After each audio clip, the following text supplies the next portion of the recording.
नमस्कार एवरीवन।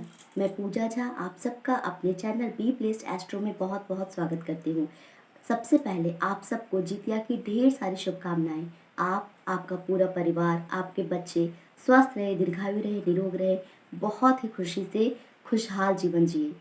भगवान जिमुतवाहन की असीम कृपा दृष्टि आप सब पर हमेशा बनी रहे। दोस्तों, जितिया का पर्व है और हम सबको पता है कि आज के दिन जितिया की कथा का क्या महत्व है। आज के दिन ये कथा हमें सुननी ही चाहिए।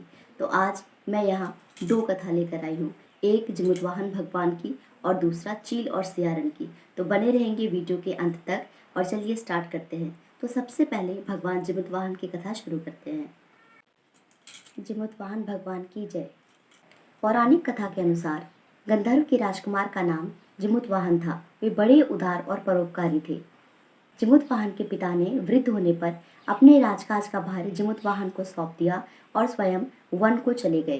पर जिमुतवाहन भगवान का मन राजकाज में नहीं लगा। उन्होंने अपना सारा कार्यभार अपने भाइयों को सौंप दिया और स्वयं भी पिता के पास वन उनकी सेवा करने चले गए। धीरे धीरे समय बीतता गया। वहाँ उनका विवाह मलयवती नाम की कन्या के साथ हुआ। एक दिन वन में घूमते हुए राजा जिमुतवाहन बहुत दूर निकल गए।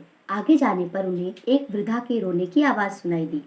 जब वे नजदीक गए तो उन्होंने देखा कि एक वृद्धा रो रही है।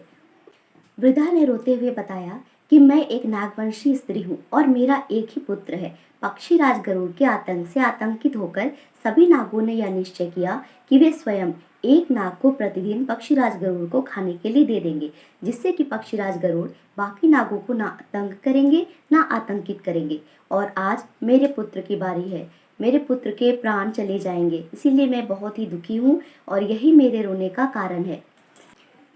उदार और परोपकारी जिमुतवाहन ने कहा कि तुम निश्चिंत रहो, तुम्हें रोने की जरूरत नहीं है और तुम्हारे पुत्र को कुछ नहीं होगा, यह मैं तुम्हें वचन देता हूँ। आज स्वयं मैं उस पक्षीराज गरुड़ का भोजन बनूंगा। और उसने उस वृद्धा के पुत्र के हाथ से लाल कपड़ा ले लिया और स्वयं को उस लाल कपड़े में ढक लिया और एक निश्चित शिला पर लेट गए। कुछ ही देर के बाद पक्षीराज गरुड़ बहुत ही तीव्र गति से आए और उन्होंने उस शिला पर रखे मनुष्य को अपने पंजों से दबोचा और दबोचकर बहुत दूर पहाड़ की ऊंची चोटी पर चले गए। पर उस प्राणी की आंखों में ना आंसू और ना ही दया और प्राणों की रक्षा की भीख मांगते हुए देखकर पक्षीराज गरुड़ बहुत ही आश्चर्यचकित हो गए और उन्होंने उस व्यक्ति से उनका परिचय पूछा। जिमुतवाहन भगवान ने वृतांत में सारी कथा गरुड़ जी को सुनाई और कैसे जिमुतवाहन भगवान ने नागवंशी स्त्री के पुत्र के प्राणों के बदले अपने प्राणों का बलिदान देने का सोचा और स्वयं उस शिला पर लेट गए। और यह जानकर गरुड़ जी काफी प्रभावित हुए और उन्होंने बदले में उनके प्राण रक्षा का आशीर्वाद दिया और साथ ही नागों की बलि ना लेने का भी वरदान दिया।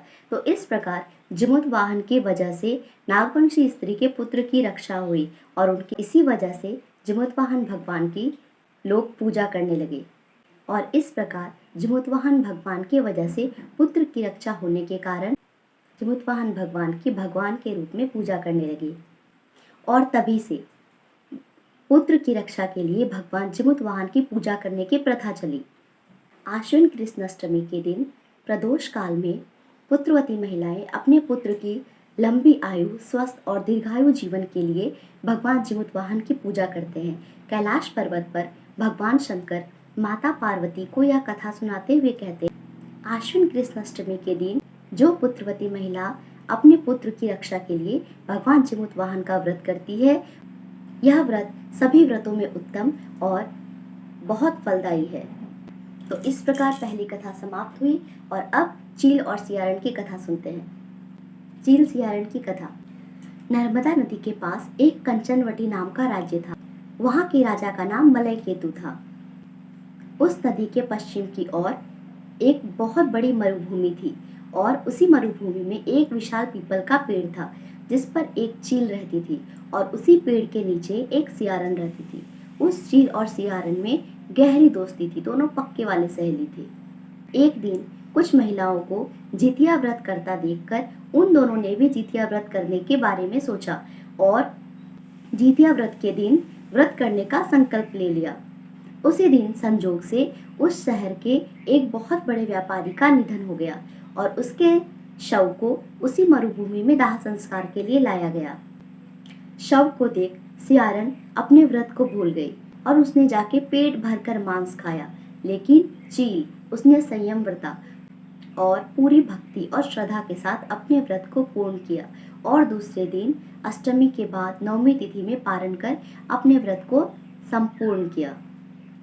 कुछ ही दिन के बाद दोनों मर गए और अगले जन्म में उन दोनों ने एक ब्राह्मण के घर में पुत्री के रूप में जन्म लिया। पहले पुत्री का नाम अहिरावती और छोटी बेटी का नाम कपूरावती रखा गया। अहिरावती का विवाह बुद्धिसेन के साथ संपन्न हुआ और छोटी बेटी कपूरावती का विवाह उस नगर के राजा मलय केतु के साथ संपन्न किया गया। तो इस तरह कपूरावती उस शहर की रानी बन गई, अपने पति के साथ उस शहर में राज्य करने लगी।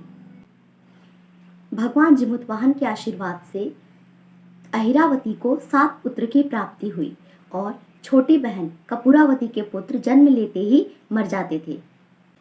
छोटी बहन को अपनी बड़ी बहन से धीरे धीरे ईर्ष्या होने लगी और उसने अपनी बड़ी बहन के 7 बेटों को मार देने का आदेश दिया। राजा ने अपनी रानी के कहने के अनुसार अहिरावती के 7 पुत्र के सिर कटवा दिए और उन 7 सिरों को 7 थालों में रखकर ढक कर उसके घर उसकी माँ के पास पहुंचा दिया।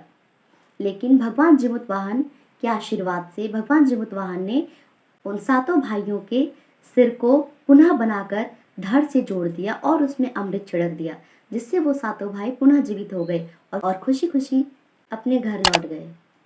इधर कपूरावती बेचैन थी यह जानने के लिए कि कब उसे अपनी बहन के बेटों के मृत्यु का समाचार प्राप्त होगा। लेकिन जब उसे यह पता चला कि उसके 7 पुत्र जीवित हैं, तो वह यह देखने के लिए कि यह सच है या नहीं अपने बहन के घर चली गई। वहां जाके उसने उसके 7 पुत्रों को जीवित देखा तो आश्चर्यचकित हो गई और उसने अपनी बहन को सारी बातें बताई और अपनी गलती भी स्वीकार की। भगवान जिमुतवाहन के आशीर्वाद से बड़ी बहन को सारी बातें, पिछले जन्म की सारी बातें याद आ गई, तो उसने अपनी बहन को उस पेड़ के नीचे लाकर खड़ा कर दिया और सारी कथा याद दिलाई। सारी कथा सुनने के बाद कपूरावती बेहोश हो गई और वह मर गई। जब राजा को इस बात का पता चला तो उसने उसी पेड़ के नीचे कपूरावती का दाह संस्कार कर दिया। तो ये दोनों कथा जिमुतवाहन भगवान और चील सियारन की थी, जिसको जितिया के दिन सुनना कितना ज़रूरी है यह मुझे आपको बताने की ज़रूरत नहीं है। आई होप आपको ये दोनों स्टोरी अच्छी लगी होगी। हिंदू धर्म और परंपरा को आगे बढ़ाने के लिए मेरे इस चैनल से जुड़े रहे और जितना ज़्यादा से ज़्यादा हो सके लोगों को यह वीडियो शेयर करें। Thank you so much for watching. Stay tuned for more videos. Do like, share and subscribe. Thank you.